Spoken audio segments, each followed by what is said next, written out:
오늘도 우리 주님께서 예비하신 은혜와 은총으로 우리 성도님들 심령 가운데 넘치게 부어주실 줄을 믿습니다.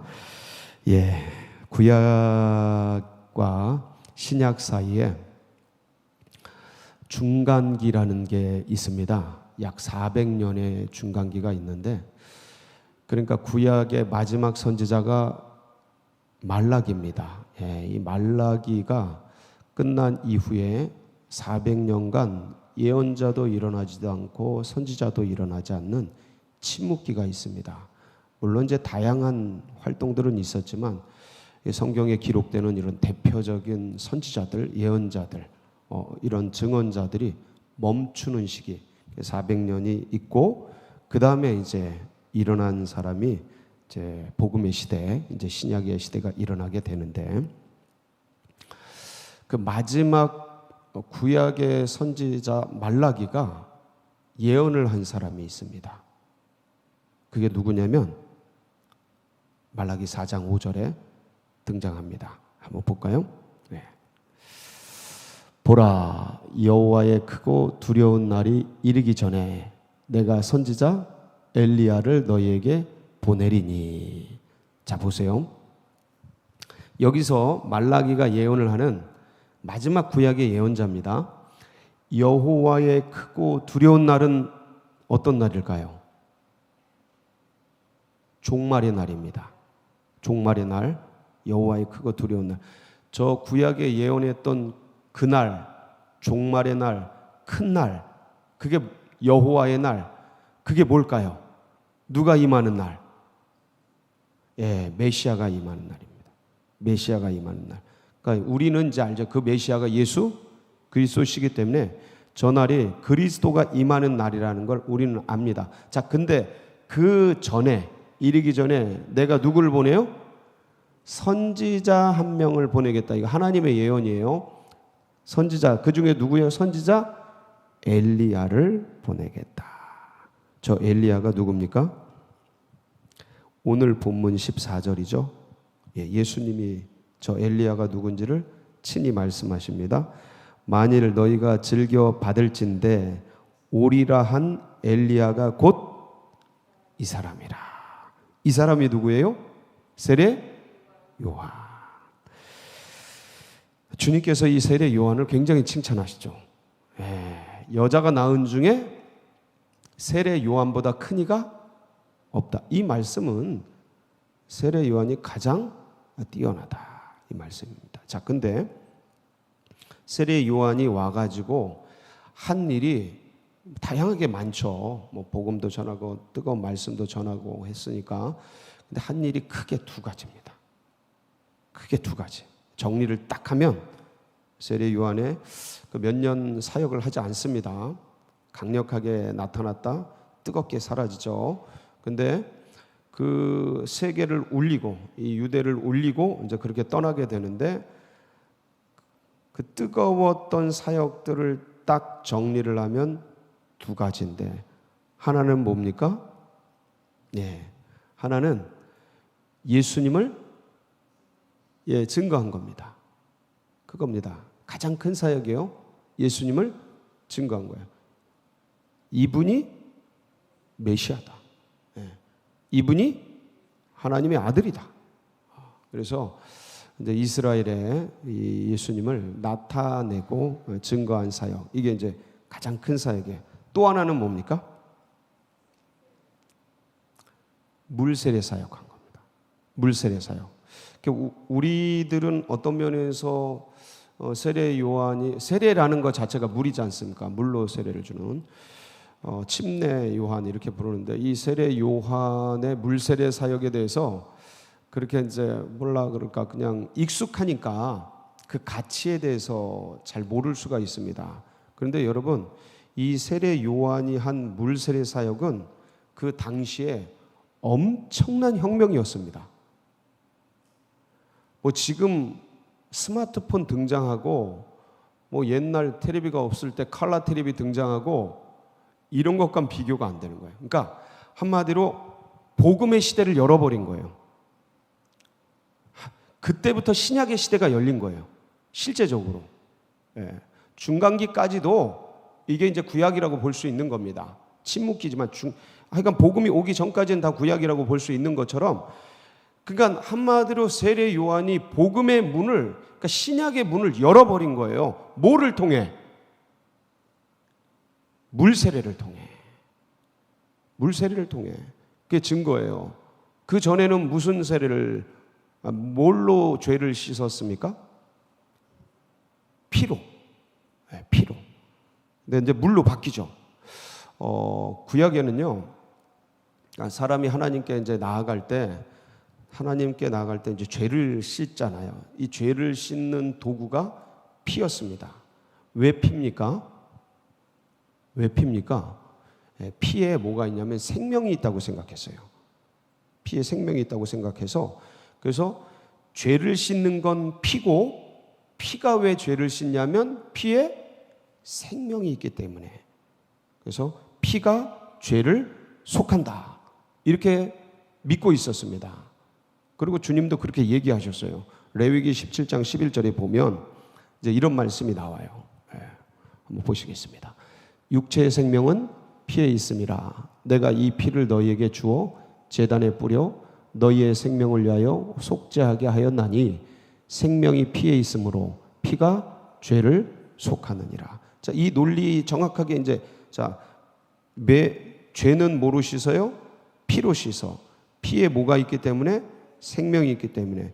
죄의 값은 사망이에요. 피를 흘려야 돼. 그래서 피가 흘려져서 죄를 씻는다고 주님이 그렇게 말씀하셨고, 그리고 사람들은 그렇게 믿고 있었습니다.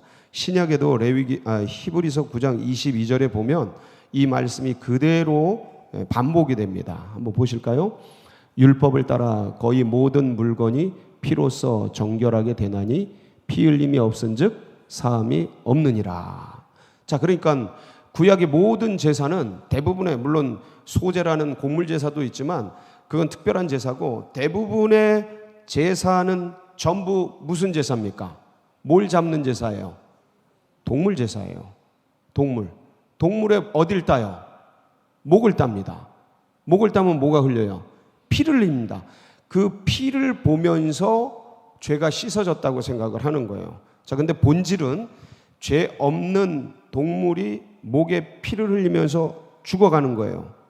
그런데 그 동물을 가져온 주인이 자기 죄를 동물에게 전가시키는 행위를 합니다.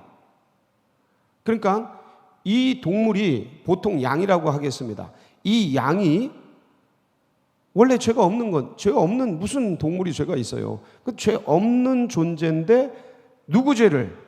내 죄를, 주인의 죄를 짊어지고 죽는 거예요. 그걸 보면서, 양이 죽어가는 걸 보면서 눈물을 흘리면서 내 죄 때문에 얘가 죽는구나 하는 그 원초적인 인간의 그 양심의 그 어떤 그 피가 주는 그, 내 죄 때문에 얘가 죽는구나, 죄 짓지 말아야지 라는 그 마음이 회개예요.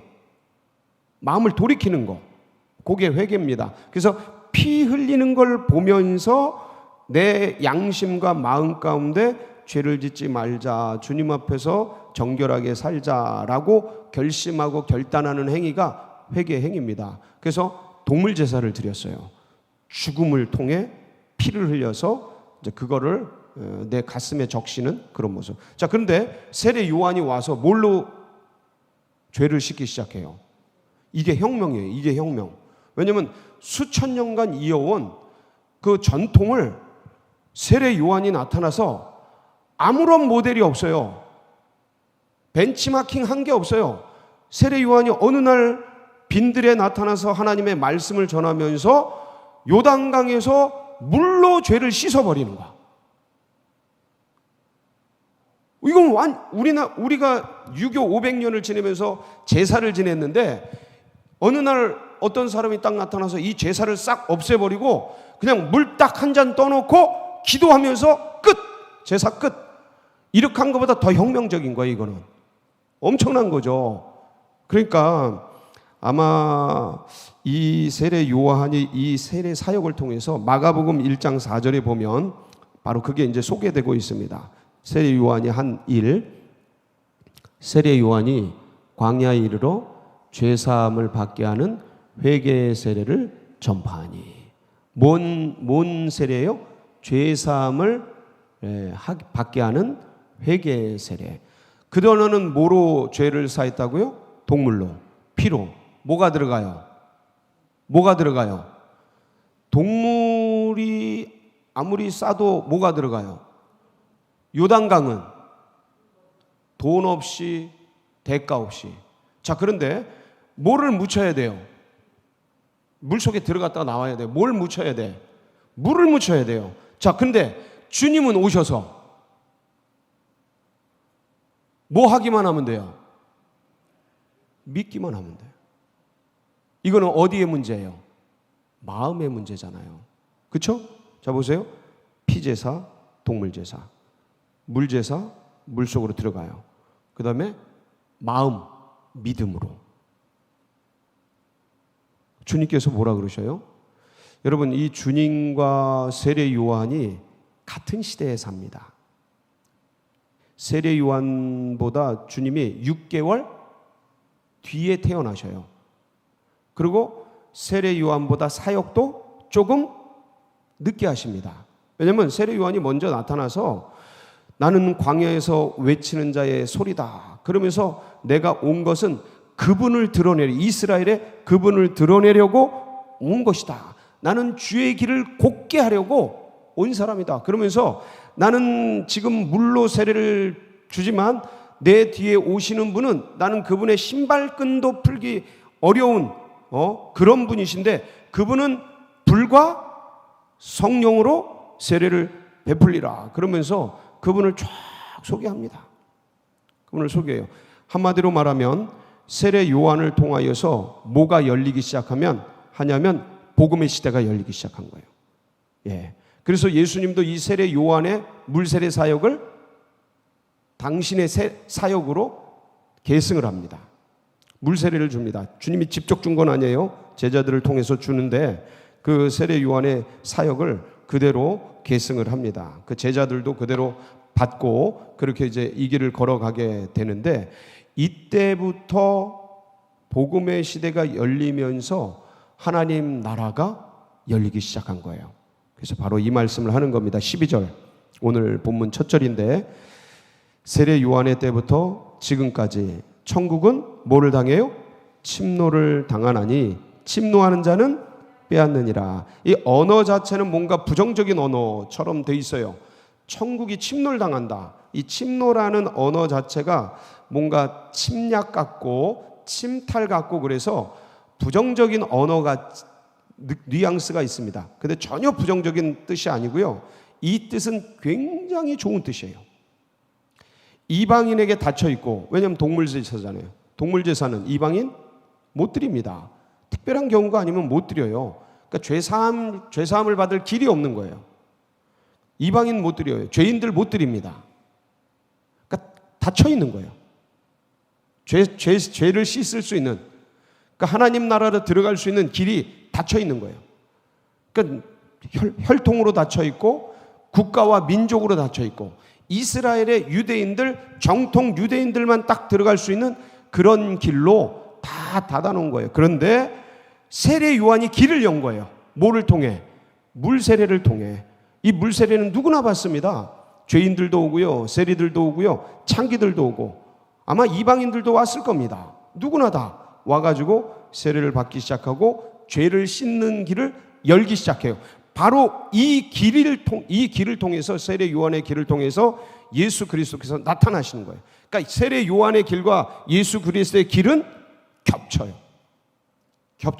그러니까 세례 요한이 열어놓은 이 길, 천국은 침노하는 길, 이거를 정확하게 누가복음 16장 16절에서 이렇게 표현하고 있습니다. 자세히 보면 율법과 선지자는 요한의 때까지요. 뭐는 요한의 때까지요? 율법과 선지자. 이게 뭡니까? 구약의 예언, 구약의 법, 모든 것들 그걸 구약이라고, 율법과 선지자라고 하면 돼. 이 요한의 때까지고, 요한 때부터는, 자, 요한 전까지고, 요한 때부터는 하나님 나라의 복음이 전파되어 사람마다 그리로 뭐해요? 침입. 저게 하나님 나라의 복음이 줄이면 무슨 복음이에요? 천국 복음. 세례 요한은 소개를 하는 거예요. 저 천국 복음의 본질이 누구셔요? 예수 그리스도요. 내가 곧 길이요 진리요 생명이니 나로 말미암지 않고는 아버지께로 올 자가 없는. 그 아버지가 누구? 어디입니까? 아버지가 어디예요? 천국이에요. 하나님 나라. 아버지와 나는 하나이니라. 나를 본 자는 아버지를 보았느니라. 그러니까 내가 곧 천국이다 이 소리예요. 내가 곧 천국. 나를 만난 사람이 천국을 만나는 거예요. 복음을 만난 사람이 천국을 만난 사람. 그러니까 예수 그리스도를 통해서 믿음으로 말미암아 영접하는 자 곧 그 이름을 믿는 자들에게는 하나님의 자녀가 되는 권세를 주신 거예요. 그래서 누구든지 인종과 나라와 국가와 모든 걸 초월해서 예수 그리스도를 영접하고 받아들이기만 하면 거기에서 이 사람의 자녀에서 마귀의 자녀에서 어둠에서 뭐로 바뀌어요? 하나님의 자녀로, 천국의 자녀로, 빛의 자녀로 바뀌는 기적 같은 일들이 예수 그리스도를 믿을 때에 영접할 때 역사되는 거예요. 이게 복음인 거예요. 이 천국 복음이 세례 요한을 통해서 소개되고 열리게 된 것이죠. 이 복음을 전하는데 누구도 기뻐하질 않아. 피리를 부는데 아무도 춤추질 않아. 이 복음을 통해서 심판을 예고하는데 이 복음을 받지 않는 자는 심판을 받는다 예고하는데 아무도 두려워하지 않아. 아무도 슬퍼하지 않아. 주님의 마음을 알아주는 자가 없어요. 주님의 마음을 공감하는 사람들이 없는 거야. 이 시대 공감 능력을 잃어버린 거예요. 사랑하는 성도 여러분, 오늘 이 시간에도 이 천국 복음은 열려 있습니다. 하나님 나라는 열려 있어요. 그래서 이 하나님 나라는 누굴 통해 들어갑니까? 나의 힘과 나의 능력, 나의 돈, 나의 자산, 인간의 땅, 이 땅에서 일어나는 그 어떤 것을 가지고는 들어갈 수가 없어요. 오직 예수 그리스도의 피, 예수 그리스도의 복음 갖고 들어갑니다. 오늘도 거기를 마음껏 들어가세요. 침노하세요. 그래서 주님과 내 영이 교제하고 주님의 영과 우리의 영이 교제하는 그런 은혜로운 시간, 천국의 시간, 정말 달콤한 영의 시간 누리고 가시길 바랍니다. 그리고 늘 그분과 동행하시길 바랍니다. 그래서 천국은 오늘도 침노하는 우리 모두의 것이 되기를 주의 이름으로 축복합니다. 같이 기도하시겠습니다.